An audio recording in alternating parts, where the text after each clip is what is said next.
As the vast majority of customers shop from the safety of their homes amid another surge of COVID-19 cases, online shopping is seeing its biggest season ever. Amazon, for example, saw $4.8 billion in third-party sales in the days after Thanksgiving, a 60% increase from last year. But as online sales surge, so have the scams. I got an email. Oh, your package is almost here. It couldn't get delivered. Click on the following link to get a status update so it can be delivered. I clicked on the link, and then all of a sudden my whole computer screen went blank. Hackers are impersonating Amazon, FedEx, UPS, and other major shippers, texting and emailing fake package tracking links to launch malware or mine for personal information. And then I get this big pop-up screen on my computer that said, okay, wow, we've hacked your computer, pay us, and I don't remember how many Bitcoin it was, to this account, and then we will unlock your computer. And I freaked out.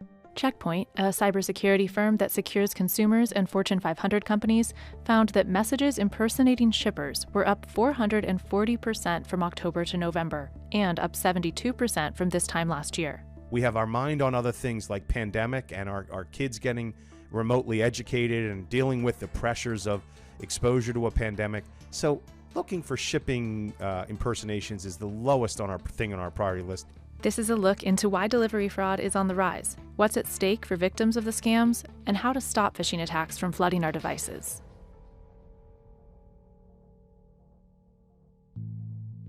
Foot traffic at regional malls on Black Friday this year was down more than 70%, according to S&P Global Market Intelligence.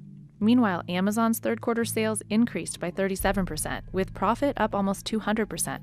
Walmart's e-commerce sales were up 79%, and Target's were up 155%. Fourth quarter is expected to be even bigger. Everybody ordered over the Black Friday weekend, and here we are in the shipping phase of the holiday season, the first one, where people are expecting their packages and might be expecting an email from Amazon, and it's a perfect time for these bad actors to prey on consumers that are not paying close attention. The phishing message includes a fake link to track or reroute your package, and clicking it will launch ransomware or take you to a site that mimics one of the big shipping companies, tricking you into entering financial or personal details. In the U.S., Checkpoint found that 65% of those were impersonating Amazon. They're successful because most of us are doing business with Amazon. We're ordering on Amazon, and for us to get an email from Amazon about a package we ordered would be perfectly normal and expected. You're very likely to click on that, not knowing that, in fact, it takes you to a bogus, non-Amazon website that's in place simply to steal your username and password, and that they can then use for profit. They can sell it. They can use it on other websites. Chances are you reuse that password like most people do. The phishing messages also commonly impersonate UPS, FedEx, and DHL.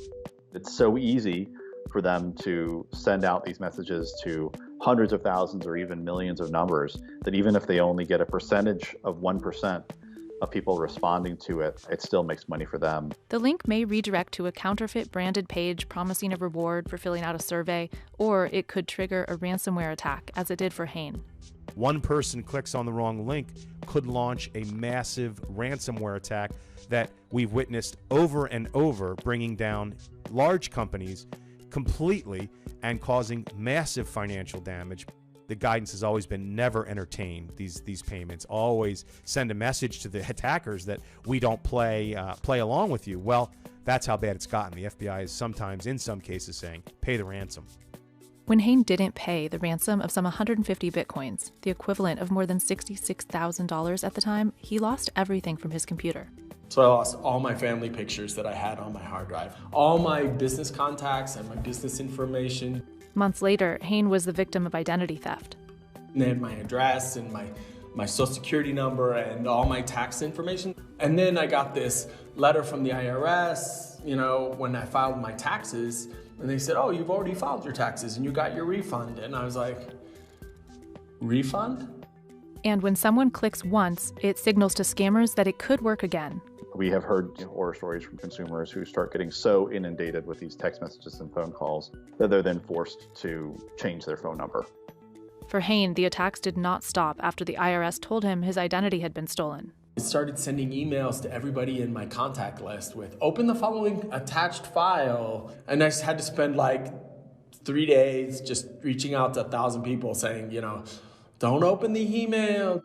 Another form of delivery fraud involves scammers leaving fake missed delivery tags, enticing users to call and leave personal information to reschedule the delivery. And popular on social media now are fraudulent gift exchanges, what's known as secret sister scams. The problem is that this scam that is running on social media is not coming from your friends. You're being tacked onto a list that is generated from who knows where, and that's collecting personal information by a complete stranger. Even unknowing users resharing gift exchange scams can be subject to penalties such as jail time and fines. Chances are, if you send the gift, you're not going to get 30 gifts in return. That's a classic sign of a pyramid scheme.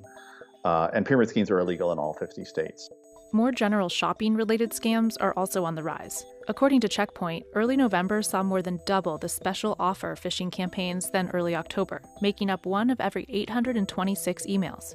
You maybe get an email that tricks you into clicking on a link to a Pandora website that isn't real, where things are too good to be true, but you fall prey and you do business on the fake website, give up your credentials, all the way through to the shipping, and then maybe even into the return process. Don't click on any links in that text or email. Don't press 1 to speak to a customer service representative. Hang up the phone, go to FedEx.com or USPS.com or DHL.com and put in tracking information yourself.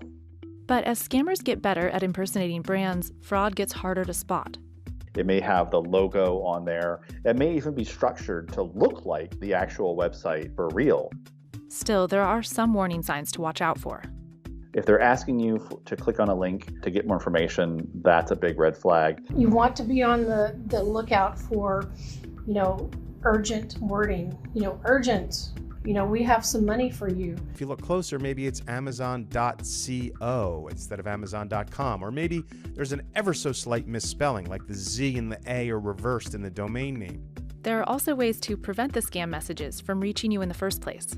You're going to make sure your devices are up to date, on all the security updates. That's how the providers are protecting consumers, is through those updates. Operating systems do have built-in security protections, and so does each mobile provider. And apps like Nomorobo offer additional blocking features. Because hackers may still make it through, though, back up your machine and change passwords often. Turn on two-factor authentication and use a variety of different email accounts and passwords for different online activities. For my kids, I use one account for them. They have their own, and it has parental controls on it. They're not on a machine with my credentials, because there's so many things that could go wrong with that. Statistically, many people are reusing passwords. Don't do that. Use different passwords across your different logins. And if you do click a link, check the site is encrypted before entering any personal information. If it's not HTTPS and there's no S on the end, it's not encrypted. You can also look for the little lock icon, which is going to be up in the left-hand corner. But if you do fall victim to one of these scams, or even just come across one, report it directly to the Federal Trade Commission or through the Better Business Bureau's Scam Tracker tool. And that information is actually used by the Federal Trade Commission, by state, local, and federal law enforcement agencies. So perhaps somebody on their IT team can go back and look at that if they're working on a particular case and try to trace down the bad guys. You can also file complaints with the Internet Crime Complaint Center, fraud.org, or your state attorney general. Inform your carrier of a spam text by forwarding it directly to SPAM. Once a phishing attack is reported, the U.S. Postal Service and the FBI can get involved, but it's largely up to the FTC to investigate. I think it's really important that we empower and adequately fund the agencies that go after these scammers. Number one, the Federal Trade Commission. They have a huge responsibility to police unfair and deceptive practices across the entire economy. And yet their workforce and their funding is only a fraction of what it was in the 1970s. Enforcement is also difficult because scammers often leave little trace. These are scammers who, chances are, have set up hundreds or thousands of lookalike sites so that even if one of them gets shut down, they just move on to the next one. These are organized criminals. We've seen a lot of them coming out of places like Eastern Europe, out of places like the Philippines, West Africa. Sometimes we see them coming out of the Caribbean. The companies being impersonated by scammers are also fighting back. Amazon told CNBC it will go after scammers, working with the FTC or the Better Business Bureau. In a statement, Amazon said, any customer that receives a questionable email, call, or text from a person impersonating an Amazon employee should report them to Amazon customer service. Amazon investigates these complaints and will take action if warranted. FedEx told CNBC it does not send unsolicited text messages or emails to customers requesting money or package or personal information, and it asked customers to report fraud. UPS has similar policies and a dedicated reporting email, as does DHL. DHL also told CNBC it partners with a technology company to help us detect trademark infringements, counterfeit sales, phishing attacks, bogus recruitment ads, other types of fraud, and more. People call them up and looking for the package that never showed up. And they have to, unfortunately, it ends up being these companies' telephone representatives who often have to break the bad news to consumers that they have been defrauded. The companies that make our devices are also on guard. Microsoft, for example, has a digital crimes unit that works with law enforcement and claims to have rescued more than 500 million devices from cybercriminals since 2010. In its recent digital defense report, Microsoft said it stopped more than 1 billion phishing emails in 2019, with attacks up 35% overall in the first half of 2020. Apple, meanwhile, offers public recognition and even bounties up to $1 million to users who report security issues. As long as people have been exchanging things between each other, people have been scammed. Just be aware that the ways that scammers are contacting victims and getting victims to pay continually changes with the technology. So what's the next scam to watch out for? Scammers have figured out what works. And our suspicion is, along with government officials, is they will take a real hard look at the COVID vaccines. Checkpoint found fake vaccines being sold online for bitcoins, equivalent to around $300, and phishing emails containing a malicious file with vaccine language in the name that, if clicked on, installs software that mines usernames and passwords from the device.